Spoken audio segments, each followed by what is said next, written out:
Tes tes 321 Wansa Pratama. Salam kenal Kang, penonton lama tapi baru gabung Kang. Salam dari Jambi, Sumatera. Wih, makasih Bradku. Sehat selalu ya di sana. Jojo Ponataba. Bradku, aku udah jadi pecinta santuy movie dari lama Bradku. Waduh, nitip nama Jojo ya Bradku. Thank you. Bradku sukses selalu ya Bradku.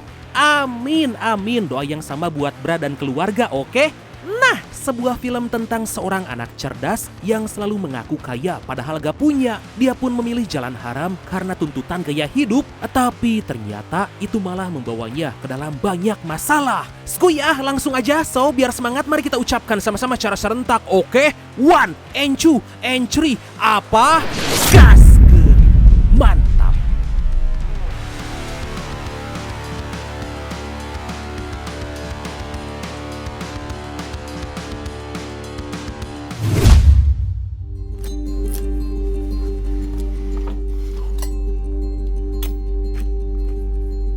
Kisah diawali dengan memperlihatkan aksi seorang narapidana kasus narkoboy bernama Jorge terlihat akan melarikan diri dari penjara. Jorge udah bekerja sama dengan rekannya untuk mengalihkan perhatian dengan membuat ribut seisi penjara. Rekan Jorge langsung menyerang sipir dan dengan cepat Jorge menaiki benteng dan segera berlari cepat.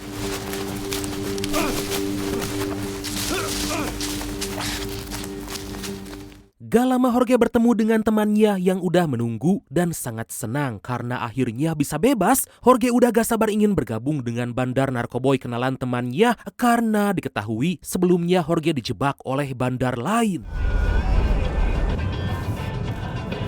Dan inilah Easy Money.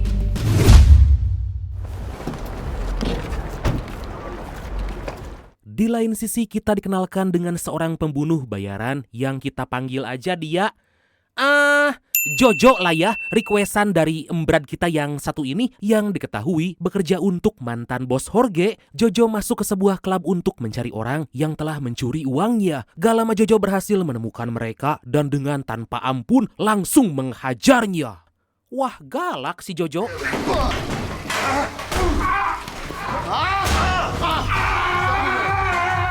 Scene berpindah memperlihatkan tokoh utama yaitu seorang mahasiswa jenius bernama Johan lagi berkumpul dengan teman kampusnya. Sebagai mahasiswa yang kuliah karena beasiswa kurang mampu, Johan agak minder karena temannya merupakan anak-anak dari pengusaha kaya. Tapi dikarenakan gak ingin kehilangan kesempatan untuk mendapat koneksi, akhirnya Johan terpaksa mengimbangi gaya hidup mereka. Agar gak kehabisan uang, Johan rela bekerja sampingan siang malam sampai menjadi supir taksi tembak. Sesekali aksi Johan sampai ketahuan dan tentu Johan berusaha untuk selalu menghindar karena jika temannya tahu, Johan mungkin akan dikeluarkan dari circle anak orang kaya.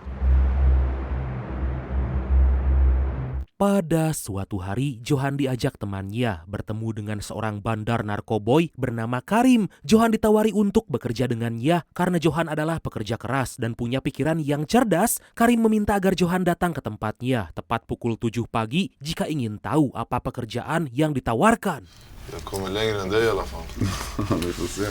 Di tempat lain, Jojo diberitahu rekannya bahwa Jorge udah kabur dari penjara. Jojo udah menduga bahwa itu akan terjadi, tapi Jojo yakin Jorge gak akan pernah kembali karena pernah dihianati. Jojo pun akan mencarinya karena jika dibiarkan, Jorge bisa melaporkan bosnya pada polisi.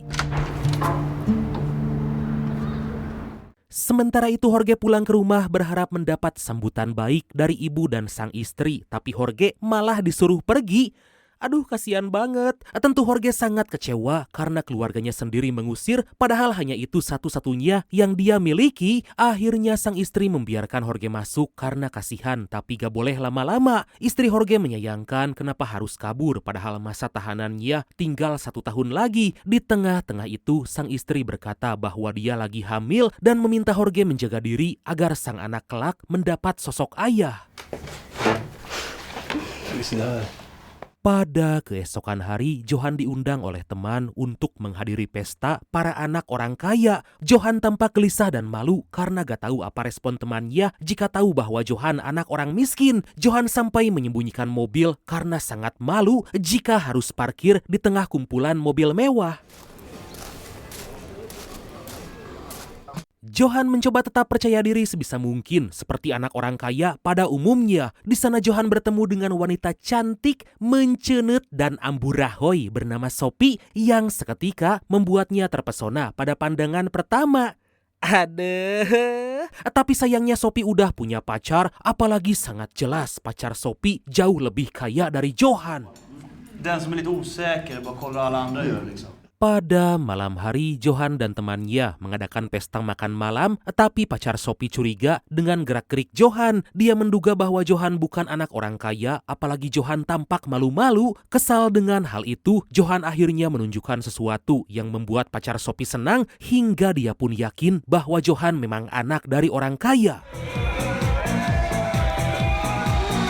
Di pagi hari Johan dihubungi Karim untuk menjemput seseorang. Johan pun sangat senang karena bisa dapat penghasilan. Setibanya di tempat penjemputan, ternyata orang yang dimaksud adalah Jorge yang terlihat lagi dibuntuti oleh Jojo. Johan diminta agar mengikutinya karena Jorge akan sangat penting untuk bisnis Karim.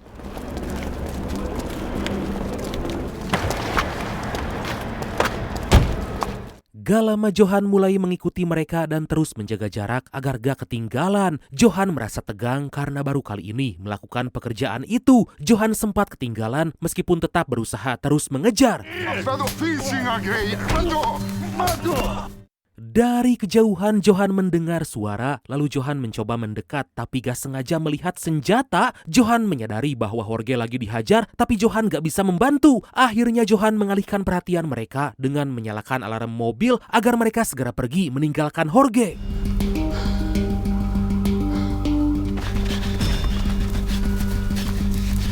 Pilihan tersebut ternyata berhasil dan membuat Jorge bisa kabur dari Jojo. Johan terus memantau mereka dan saat situasi udah aman, Johan langsung menghampiri Jorge. Johan pun segera membawanya pulang karena harus mendapat pengobatan. Setibanya di tempat Johan, Karim dan yang lain datang untuk mengecek kondisi Jorge. Karim meminta untuk sementara waktu Jorge istirahat di sana, tapi sontak Johan menolak karena gak mau mendapat masalah. Akhirnya Karim akan membayar biaya asalkan Johan mau menampung Jorge untuk sementara waktu.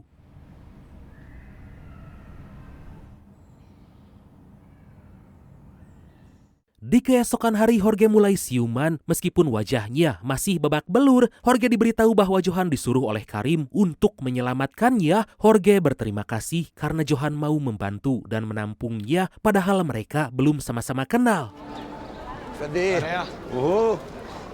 Beberapa hari kemudian, kondisi Jorge mulai membaik dan udah berani keluar untuk bertemu dengan Karim. Mereka berkumpul di apartemen Karim membahas pekerjaan dan bisnis yang sebelumnya ditawarkan pada Johan. Ternyata Karim udah tahu bagaimana latar belakang Johan dan karena kecerdasannya, Karim meminta agar Johan melakukan pencucian uang hasil penjualan narkoboy. Karim berkata bahwa bisnisnya akan semakin besar apalagi ada bantuan Jorge yang punya suplai langsung dari kakaknya di Jerman. Kan du hjälpa mig? Johan sangat kaget karena bisa-bisanya Karim tahu tentang latar belakangnya. Johan berpikir harus hati-hati menerima tawaran, tapi saat dijanjikan 20 juta krona atau sekitar 37,5 miliar rupiah setiap 3 bulan, Johan langsung tertarik. Dengan pengetahuan yang dimiliki, Johan menawarkan agar Karim membeli saham sebuah investment bank yang diketahui sebentar lagi akan bangkrut. Itu akan memudahkan mereka untuk melakukan pencucian uang dalam jumlah besar jika berpartner langsung dengan pihak bank. Di lain sisi Jojo dipanggil bosnya karena akhir-akhir ini suplai narkoboy sangat berkurang, apalagi Jorge sebagai yang tahu supplier udah gak kerja sama lagi. Bos Jojo bernama Radovan sangat kesal karena bisnisnya malah terasingkan dan beberapa wilayah malah dikuasai oleh bandar-bandar kecil. Jojo pun diminta agar mencari tahu dengan siapa Jorge bekerja sama dan harus menghabisinya agar suplai narkoboy bisa kembali lancar. Tapi Jojo gak ingin gegabah karena saat ini polisi justru lagi menunggu para bandar perang. Tentu Radovan sangat kesal, tapi dia akan mendengar saran dari Jojo agar tetap menunggu dan memastikan Jorge bisa kembali bekerja untuknya.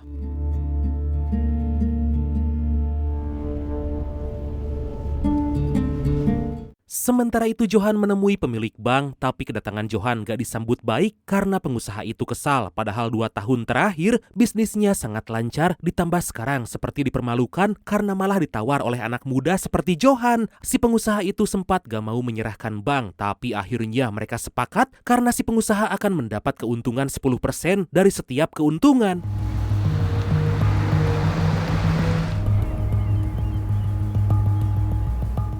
Dari sana Johan berkumpul dengan Karim dan yang lain untuk mengunjungi pabrik pengemasan narkoboy yang dimiliki oleh kenalan Jorge. Mereka dibawa dengan mata keadaan tertutup demi mencegah dibocorkan pada polisi. Johan terpaksa mengikuti karena kini telah menjadi bagian dalam aksi kriminal dan bisnis haram. Mereka disambut dengan baik dan ditunjukkan beberapa inovasi bagaimana narkoboy dikemas seaman mungkin agar gak ketahuan. Ternyata mereka berencana menyembunyikan narkoboy dalam sayuran kol. Karim langsung setuju dan memesan untuk 40 kg narkoboy seharga 40 juta krona atau sekitar 75 miliar rupiah. We handle all the logistics, all you have to do is to be there and receive it. Kenalan Jorge itu menyarankan agar Karim membayarnya melalui rekening bank Swiss, tapi sontak Johan menolak karena itu saat ini udah gak aman akibat pihak Swiss bekerja sama dengan Uni Eropa. Jelas orang itu sangat kagum karena Karim punya rekan yang cerdas seperti Johan, apalagi dia tahu banyak tentang update informasi terkini. That's my boy.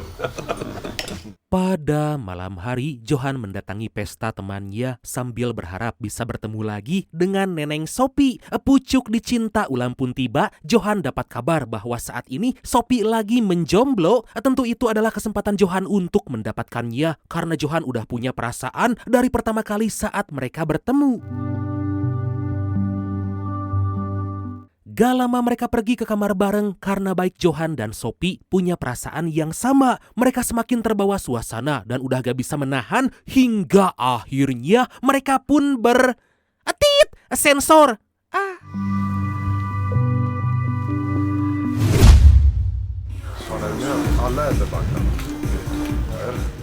Beberapa hari kemudian, hidup Johan berubah sepenuhnya karena kini dia punya banyak uang dan hati yang udah terisi. Terlihat Johan lagi bersantai, berkumpul dengan yang lain, tapi tiba-tiba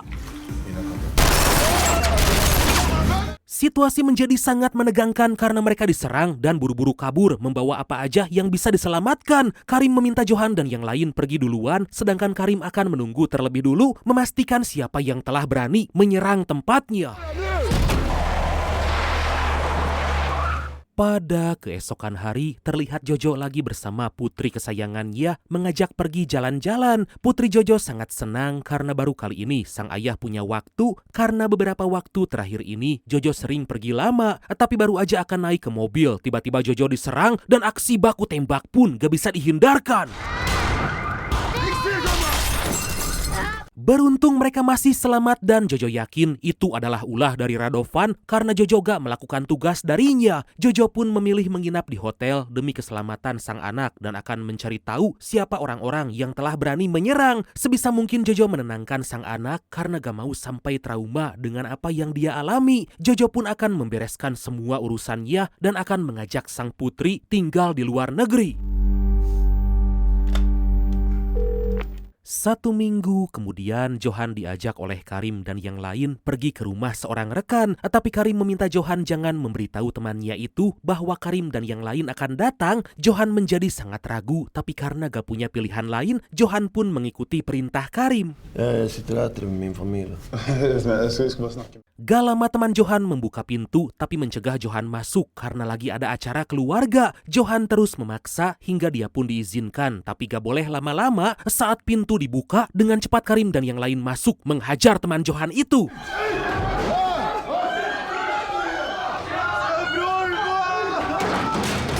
Ternyata Karim mendapat informasi bahwa dialah yang telah membocorkan keberadaan Jorge pada Jojo. Karim gak menyangka temannya tega berkhianat, padahal selama ini Karim gak pernah mengecewakannya. Melihat hal itu, Johan merasa sangat bersalah karena bagaimanapun dia adalah temannya juga. Johan pun gak bisa berbuat apa-apa dan hanya bisa diam melihatnya dihajar oleh Karim.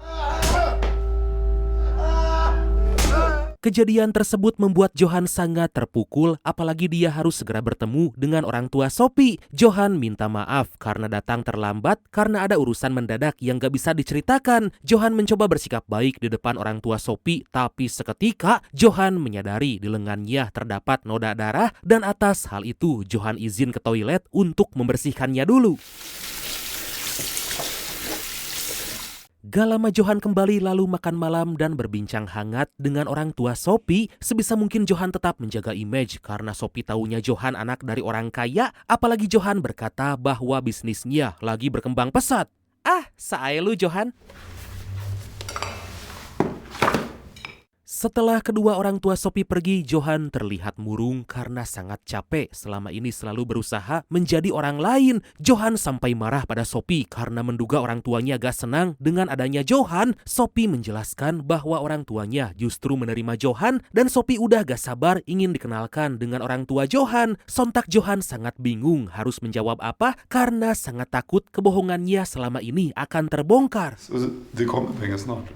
Men du har ju pengar. Dari sana Johan pulang, tapi saat akan masuk ke lift ternyata udah ditunggu oleh Jojo. Diketahui kedatangan Jojo untuk mengajak Johan bekerja sama melawan Karim. Jojo berkata bahwa selama ini Johan hanya dimanfaatkan dan Jojo meminta Johan berhati-hati karena Johan gak kenal siapa Karim sebenarnya. Nanti jika Karim udah mendapatkan semua yang diinginkan, maka Johan akan dilepeh gitu aja karena udah gak dibutuhkan. Jojo pun menawari kerjasama untuk membocorkan di mana tempat Karim menerima paket narkoboy dan sebagai imbalan Johan akan diberikan senilai 3,5 miliar jika dirupiahkan dan akan menjamin keselamatan Johan.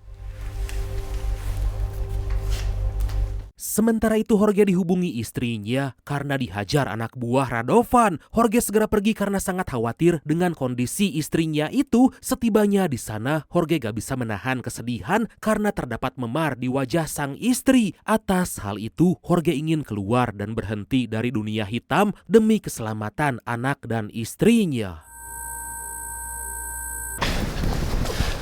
Dari sana Jorge pergi ke tempat Johan dan terlihat Johan lagi murung. Mereka berdua kini sama-sama gelisah karena ingin berhenti dari dunia hitam. Secara gak diduga, Jorge bercerita sama percis dengan apa yang disampaikan Jojo karena Karim dan anak buahnya masih mencoba melindungi Jorge karena mereka masih butuh dengannya mengenai pasokan narkoboy. Jorge gak menjamin jika suatu saat nanti pasokan itu udah gak ada lagi, mungkin aja Jorge akan dihabisi oleh Karim. Om du har tur så kanske du får lite para. Om ett halvår. Di tengah-tengah itu, Jorge mengatakan sesuatu yang membuat Johan sangat kesal. Jorge marah karena Johan masih naif menganggap Karim dan yang lain baik padanya, padahal jelas-jelas selama ini Johan hanya dimanfaatkan. Terjadi cekcok di antara mereka membuat Jorge hampir aja kelepasan, tapi Jorge melakukan itu agar Johan sadar. Johan langsung mendatangi Karim menanyakan imbalan yang sampai hari ini belum diberikan. Kedatangan Johan itu membuat Karim cukup kaget, apalagi Johan minta imbalan. Johan diberitahu bahwa semua uang Johan akan diberikan sekitar 6 bulan lagi dari sekarang setelah stok pengiriman narkoboy yang diterima bandar lain habis.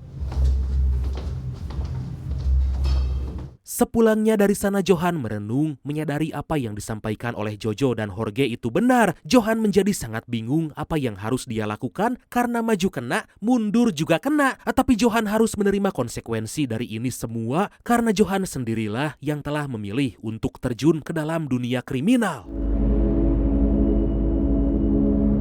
Pada keesokan hari, baik Johan, Jorge, dan Jojo sama-sama memikirkan cara karena mereka ingin berhenti dari dunia hitam, tapi terlebih dulu harus menyelesaikan semua masalah yang ada dan siap menghadapi semua resiko yang akan datang.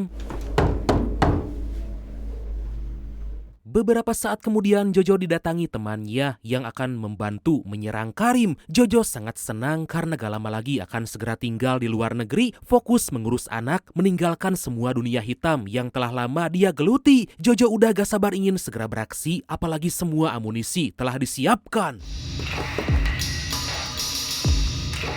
Di lain sisi, Karim, Jorge, dan Johan lagi berunding mengubah kode-kode yang sering mereka gunakan agar aksi mereka bisa lebih aman. Johan terus memperhatikan mulai dari tempat pengambilan narkoboy serta waktu untuk diberitahukan pada Jojo. Dari sana Johan menemui Jojo memberitahukan informasi yang telah dia dapatkan sambil mengambil bayaran yang dijanjikan. Johan terpaksa melakukan itu karena Johan juga sadar kelak akan dibuang oleh Karim. Tentu sebelum itu terjadi, Johan ingin berhenti lalu mendapatkan uang yang menjadi haknya. Tack.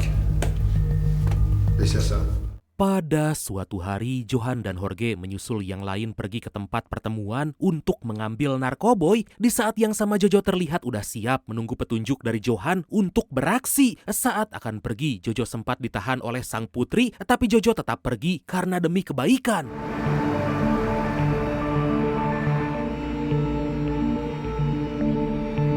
Di tengah perjalanan Jojo terus menghubungi Johan, tapi sayangnya Johan gak mengangkat telepon karena lagi bersama Jorge. Jojo sangat yakin Johan gak akan mengkhianatinya, apalagi Johan udah diberikan uang dan jaminan keselamatan. Beberapa saat kemudian Johan dan Jorge tiba di tempat pertemuan, lalu Johan izin ke toilet untuk mengabari Jojo. Tanpa mereka sadari ternyata pengambilan narkoboy itu udah diketahui oleh Radovan hingga dia pun akan melaporkan pada polisi agar saingannya itu bisa ditangkap dan Radovan bisa kembali berkuasa. Jag har ett tips om min kokainleverans. Gak lama terlihat Jojo dan rekannya tiba di sana dan langsung menyiapkan senjata. Secara diam-diam Jojo masuk lalu menghajar anak buah Karim yang lagi berjaga. Jojo melakukannya dengan sangat cepat agar rencana bisa berjalan dengan lancar.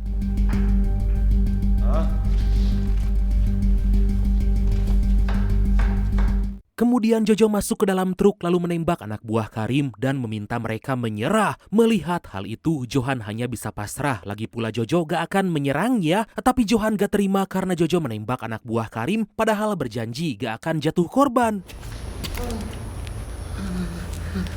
Karim dan Jorge pun menyadari bahwa Johan adalah pengkhianat yang telah bekerja sama dengan Jojo. Johan terus menatap mata Jorge seperti berpesan bahwa semua ini Johan lakukan karena Jorge juga telah memberitahukan apa yang nanti akan terjadi padanya. Melihat Jojo akan menghabisi Jorge, dengan cepat Johan langsung mengambil senjata dan menodongkannya pada Jojo. Terjadi ketegangan di antara mereka karena Johan gak rela jika Jorge dihabisi. Johan meminta Jorge membawa semua uang yang ada, tapi tiba-tiba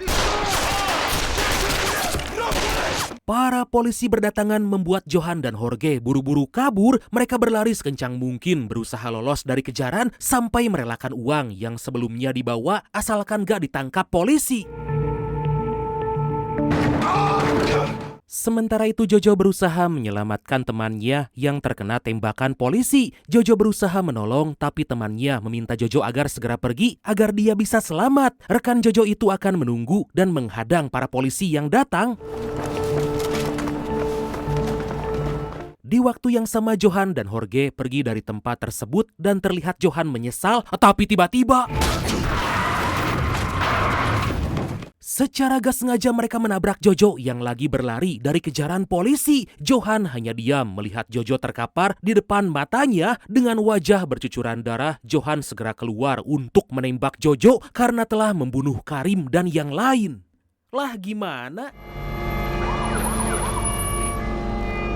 Beberapa saat kemudian para polisi datang membuat Jorge yang tadinya pingsan langsung sadar mengajak Johan untuk kabur. Tapi bukannya pergi, Johan malah berdiam diri sampai polisi mendatanginya hingga Johan pun akhirnya ditangkap.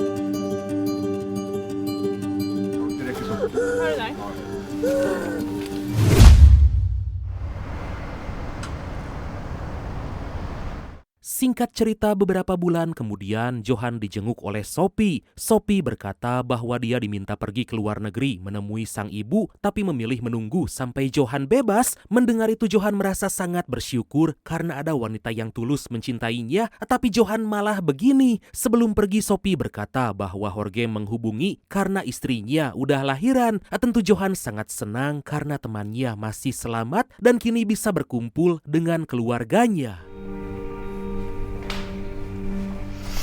Kejadian yang menimpa Johan membuatnya belajar banyak hal, terutama soal dunia kriminal. Johan gak bisa terus menyesali apa yang telah dia perbuat dan berjanji kelak setelah keluar dari penjara, Johan ingin belajar hidup yang lebih jujur.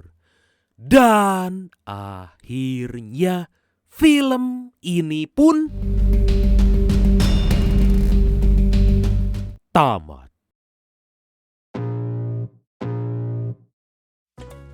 Nah, itu dia Brad. Jadi jangan banyak drama hidup mah. Apa adanya aja, punya ya punya, gak punya ya gak punya. Ingat, satu kebohongan akan mengundang banyak kebohongan lain. Waspadalah, waspadalah.